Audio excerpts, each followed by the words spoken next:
Bonjour les amis, alors je vous fais cette petite vidéo suite un deuxième tour des élections législatives pour vous donner mon point de vue sur la politique, euh, parce que c'est difficile de vous écrire toutes ces choses-là. Alors, il faut vous expliquer donc comment je vois les choses. Alors, Mélenchon crie à la victoire, la presse dit c'est la défaite de la droite, ainsi de suite. Moi, je ne suis pas du tout de cet avis. Je ne suis pas du tout de cet avis. Déjà, on va revoir l'historique rapide. On fait l'historique et on fait comment ça se passe ces dernières années. Alors, vous savez, nous, dans la région sud, depuis 2015, la droite, donc Macron n'existait pas parce que a créé son parti donc En Marche en 2017. Depuis 2015, donc ça a commencé à la régionale 2015, où les LR, menés par M. Estrosi, s'étaient déjà alliés à l'époque avec la gauche pour gagner. CLR et ces mêmes socialistes ont créé En Marche. Effectivement, on a vu M. Estrosi qui a rejoint En Marche plus tard. Un des premiers macronistes, c'est Castaner. Castaner PS, qui monte donc effectivement En Marche avec plusieurs personnes effectivement à l'époque du gouvernement, des députés, ainsi de suite. C'est comme ça qu'ils appellent à voter Macron en 2017. Donc dès 2015, ça se passe comme ça. 2015, région, donc c'est la finale, donc enfin triangulaire à la régionale. Donc M. Estrosi contre Marion Maréchal Le Pen et la gauche. La gauche se désiste pour faire gagner Estrosi. Donc on a ça à chaque élection. Marion Maréchal, à l'époque, perd. Elle menait la liste du Rassemblement National, enfin Front National, en 2015 dans la région sud. 2021, il se passe la même chose. 2017, donc 2021, M. Muselier donc, contre Mariani, désistement de la gauche pour faire gagner Muselier. Également, donc présidentielle, 2017, 2022, on le revoit chaque fois. Sauf que qu'est-ce qui change dans le paysage politique? Et c'est là où je vais vous dire, c'est pas du tout une défaite, au contraire. Qu'est-ce qui change dans le paysage politique? Alors déjà, on le voit, la plupart des élus qui sont sortis au premier tour des élections, donc le 30 juin, sont des élus Rassemblement National, LR, de droite, ainsi de suite. Notamment, on peut parler dans nos circonscriptions, ici, de Brian Masson, Christelle Vintorny, voilà, donc LR soutenu ou RN. Donc on voit qu'effectivement, c'est pas un vote de sanction comme une époque, parce qu'une époque, pendant très longtemps, les électeurs votaient pour le Rassemblement national au premier tour et ensuite changer de vote. Maintenant, c'est un vote clairement d'adhésion. Donc on voit bien que les électeurs ont compris que ce que nous expliquons, donc dans plusieurs partis, donc ça va donc effectivement de Reconquête à Debout la France, au Rassemblement national, et les LR non Macron compatibles on dit la même chose. Problème de sécurité, problème d'immigration, problème de pouvoir d'achat. Voilà les trois problèmes principaux des Français. Ce n'est pas le macronisme qui a cette solution, et c'est encore moins la gauche qui a cette solution. Et donc, on le voit effectivement sur le papier, car 2017, alors 2017, je l'ai bien vécu parce que j'étais candidat pour la première fois à une élection législative. 2017, nombre de députés, Rassemblement national, proche de zéro. Pourtant, Marine Le Pen était déjà au second tour à l'époque en 2017. 2022, ils sont 90 députés à l'Assemblée nationale. 2024, ils sont 143, donc progression de 58%. Donc en fait, on voit bien que dans ces dernières années, on vote au premier, on vote au deuxième, et ça augmente. Et d'ailleurs, si on lit les chiffres, 10 121 000 électeurs ont voté pour le Rassemblement national et les LR de droite. Le parti de Macron, 6 600 000, j'arrondis. Et le nouveau Front populaire, 7 millions de votes. Alors ensuite, on décortique. Les Républicains, 2,4 millions. On décortique. Renaissance, donc dans le mouvement donc, de Macron, il y a trois partis. Renaissance, Modem, Horizon. Ils perdent en gros 42% d'élus pour Renaissance, 27% pour le Modem, 13% pour Horizon. Ensuite, dans le nouveau Front populaire, le LFI, le parti de Mélenchon, stable, 0% d'augmentation. ils se maintiennent. C'est le PS le grand gagnant de cette élection et Europe Écologie Les Verts qui, sur les 180 sièges, ont augmenté de quasiment 150% le nombre d'élus. Le Rassemblement national et Alliés, ils augmentent de quasiment 60% par rapport à la dernière fois. Donc c'est pas du tout une défaite. Et comment ça s'est passé? Donc on voit bien que c'est la défaite du macronisme.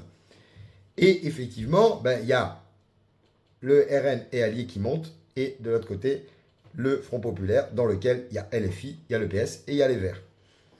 LFI, donc je peux vous le dire, Mélenchon ne sera pas Premier ministre. Ça c'est clair. Mélenchon, il n'a pas fait le break, comme on dit, il n'a pas augmenté son nombre de députés, il se stabilise. Effectivement, là, si on regarde sur le papier, Macron devrait prendre un Premier ministre du PS ou des Verts. Et ce serait logique, parce que souvenez-vous, Macron vient de cette formation politique. Macron, il a commencé son élection en déboulonnant le PS. C'est comme ça qu'il a commencé. Il vient du PS, d'ailleurs, il était ministre d'Hollande. On s'en souvient. Il déboulonne le PS et ensuite il déboulonne les LR Macron compatibles. D'ailleurs, ils avaient créé un groupe à l'Assemblée en marge de LR qui s'appelait les Constructifs, dont Marine Brenier était notre élue de la 5e, c'est une élue, une des membres. Donc en fait, c'est comme ça que le macronisme s'est créé. Donc le macronisme, il vient du PS, il pique un peu à l'air et puis il reste un peu dans ce giron-là. Donc on voit bien que là, aujourd'hui, il se disloque. Et donc, effectivement, il y a un retour vers le PS, tout simplement, qui s'opère. PS, un peu les Verts, et pas au LFI de Mélenchon. Donc, il y a une augmentation des voix, 10 millions, donc c'est le premier parti aujourd'hui, le parti de Rassemblement des droites. 10 millions d'électeurs, 7 millions de Rassemblement des gauches avec les écologistes, et 6 millions 6 Macron, et on arrive à 2 millions 5 pour les Républicains. Donc ça veut dire que la droite est majoritaire, il faut rester unis. 2027, ça sera le raz-de-marée. C'est comme ça que les choses vont se faire. Il n'y a pas d'autre solution. On voit bien que chaque scrutin, ça augmente, ça augmente, ça augmente, ça augmente. Macron diminue, et effectivement, la gauche résiste par des alliances de contre-nature. On l'a vu, les alliances, c'est que la gauche se sont alliés avec les macronistes, etc. Bon, Macron avait déboulonné le PS, avait complètement disloqué le PS quand il a fait 2017. D'ailleurs, c'est Benoît Hamon, le candidat du PS de l'époque, qui s'était rétavé à...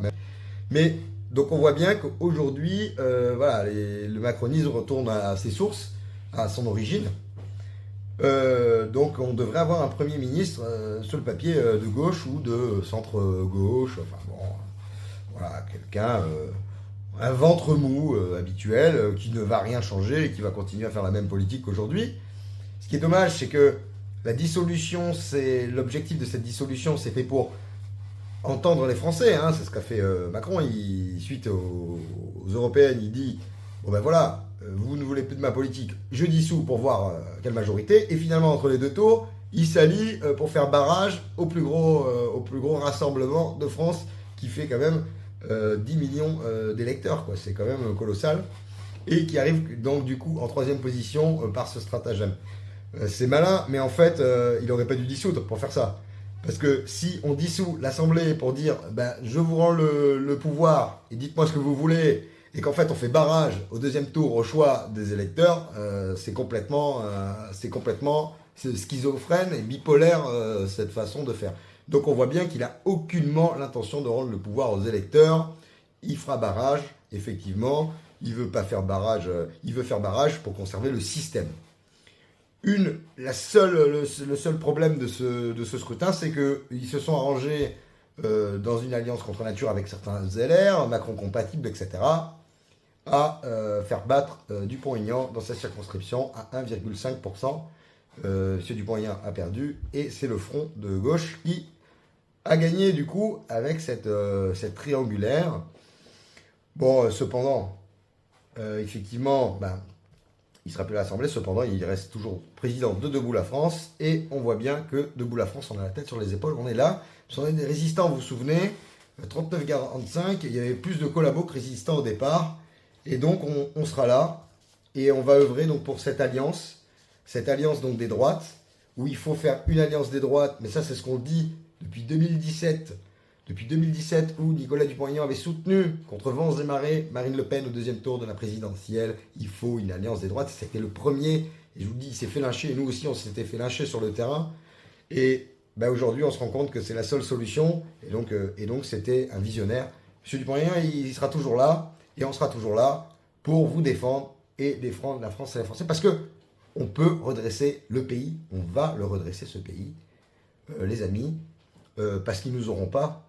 Voilà, ils nous auront pas, parce que c'est pas en faisant des petites tambouilles politiciennes qu'ils vont nous avoir encore longtemps. 2027, c'est proche, et on va leur mettre un gros coup de pied aux fesses, et il n'y a pas d'autre solution. Et ça, vous le savez, vous vous en êtes rendu compte, et c'est super. Donc, un grand rassemblement des droites, il faut œuvrer là-dessus. Il faut faire une grande primaire de la droite, de tous les partis, pour avoir un candidat unique et ensuite être tous derrière lui, peu importe d'où il est, qui il soit, le meilleur candidat pour nous représenter. Et on va gagner, et on va peut-être même gagner au premier tour, qui sait. Voilà, c'est possible, comme nous l'avons fait dans cette circonscription, ici dans les Alpes-Maritimes et ailleurs. Merci les amis, et donc ce n'est pas du tout catastrophique. Vous n'aurez pas Mélenchon ce soir ou demain Premier ministre, et nous progressons, nous gagnons des voix. Rappelez-vous, 2017, nous n'avions aucun député,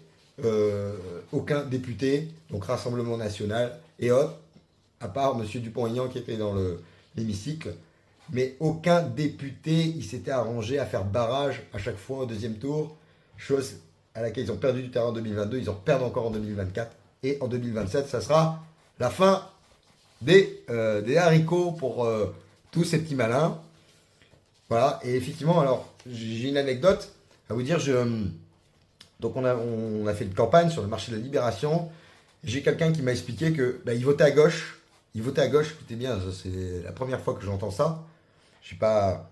Il votait à gauche, et depuis quelques années, il vote pour nous ou pour le Rassemblement National.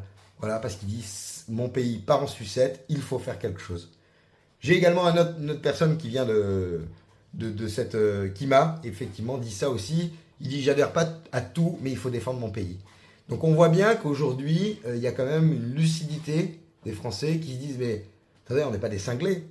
Les personnes qui sont à droite, et puis bon, tout n'est pas, on n'est pas des cinglés qui ne réfléchissent pas, ainsi de suite. C'est pourquoi on est à droite, pourquoi on n'est pas à gauche, pourquoi on n'est pas au centre. La droite, c'est l'autorité, c'est le respect de la police, le respect des institutions. Voilà comment on peut se classifier de droite.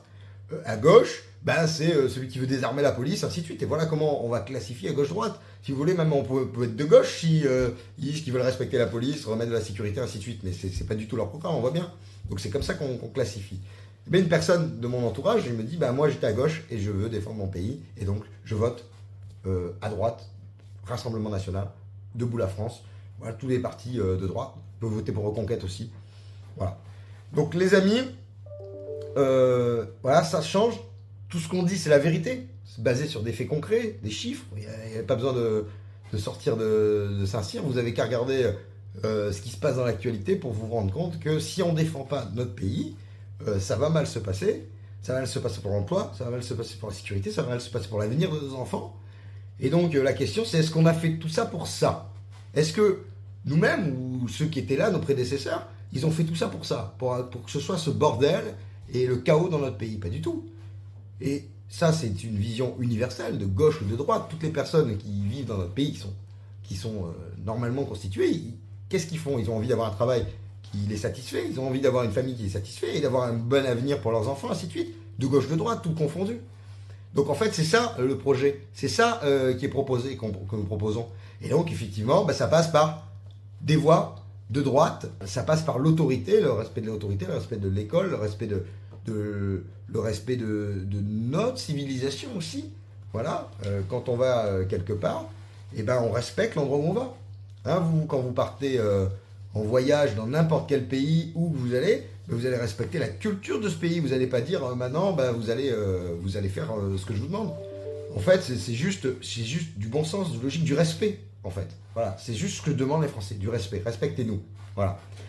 Donc, les amis, nous allons y arriver. La bataille va continuer. Ça va pas être facile, mais c'est un marathon.